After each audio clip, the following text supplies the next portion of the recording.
ጎንደር ዩኒቨርሲቲ የ70 ዓመት የላቀ አበርክቶ የምዕተ ዓመት የጤና አገልግሎት በሚል መሪ ሀሳብ በተቋሙ ባለፉት ዓመታት የተሰሩ አበይት ተሞክሮዎችን አካፍሏል።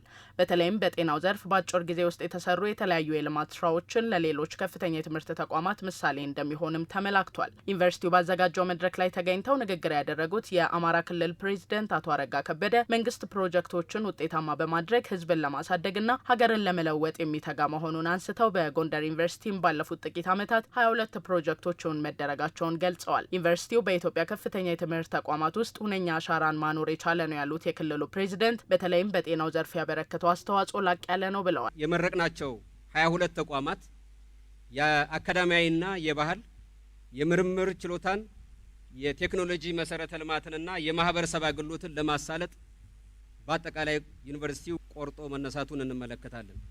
በተለይም ከቀደሙት ዘመናት በተለየ መልኩ የምናየው በከፍተኛ ደረጃ አዳዲስ ቴክኖሎጂዎችን የማስገባትና ህዝብን የማገልገል በተለይም ደግሞ በቀደም ሲል ከካንሰር ሕክምና ከሌሎች አገልግሎት የመስጫ የሚያሳልጡ ቴክኖሎጂን በመጠቀም በኩል ከፍተኛ እርምጃ የወሰደ ዩኒቨርሲቲ ነው።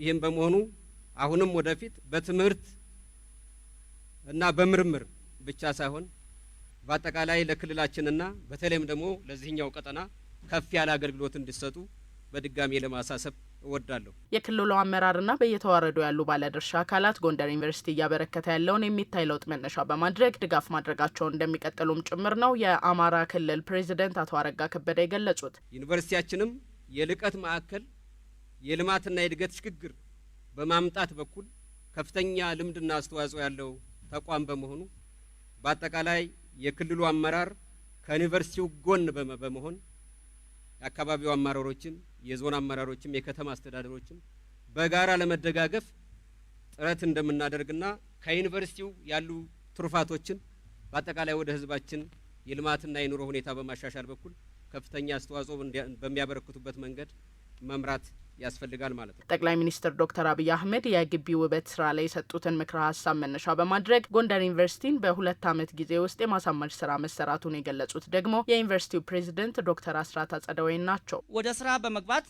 ዛሬ ያያችሁትን የተዋበ ግቢ በ2 ዓመት ጊዜ ውስጥ መፍጠር ችለናል። በእርግጥም የስራ ቦታዎችን ሲለሙ ምን ያህል የስራ ተነሳሽነትን እንደሚፈጥሩ በተግባር ማረጋገጥ ችለናል። ከእስካሁኑ ሂደት ትምህርት በመቅሰብ የግቢ ውበትና የኮሪደር ልማቱን ወደፊትም አጠናክረን እንቀጥልበታለን። ዩኒቨርሲቲው በኢትዮጵያ የመጀመሪያ የሕክምና ማሰልጠኛ ማዕከል በመሆን በርካታ የሕክምና ባለሙያዎችን ማፍራቱን የገለጹት ፕሬዚደንቱ በጊዜ ሂደትም ከማሰልጠኛ ተቋም ወደ ሙሉ ዩኒቨርሲቲነት ያደገ ተቋም መሆኑንም አብራርተዋል። መስከረም 1947 ዓ.ም የተመሰረተው የጎንደር የህብረተሰብ ጤና አጠባበቅ ኮሌጅና ማሰልጠኛ ማዕከል የሀገሪቱ የመጀመሪያው የሕክምና ማሰልጠኛ ተቋም በመሆን ለመላው ኢትዮጵያ ስመጥር የጤና ባለሙያዎችን በማፍራት እንዲሁም በተለያዩ የሀገራችን አካባቢዎች አዳዲስ የሕክምና ተቋማት ሲቋቋሙ በዋና ደጋፊነትና አደራጅነት በመሰለፍ የቀዳሚነት ሚናውን ተወጥቷል። ተቋሙ ከማሰልጠኛ ተቋም ወደ ሕክምና ኮሌጅነት፣ ከሕክምና ኮሌጅነት ወደ ዩኒቨርሲቲ ኮሌጅነት በመጨረሻም ወደ ሙሉ ዩኒቨርሲቲነት ያደገ ሲሆን ዛሬ በሀገራችን ከሚገኙት 8 አንጋፋ የምርምር ዩኒቨርሲቲዎች አንዱ ለመሆን በቅቷል። ጎንደር ዩኒቨርሲቲ በምስረታ በዓሉ በተቋሙ ባለፉት ዓመታት የተሰሩ አበይት ተሞክሮዎችን አካፍሏል።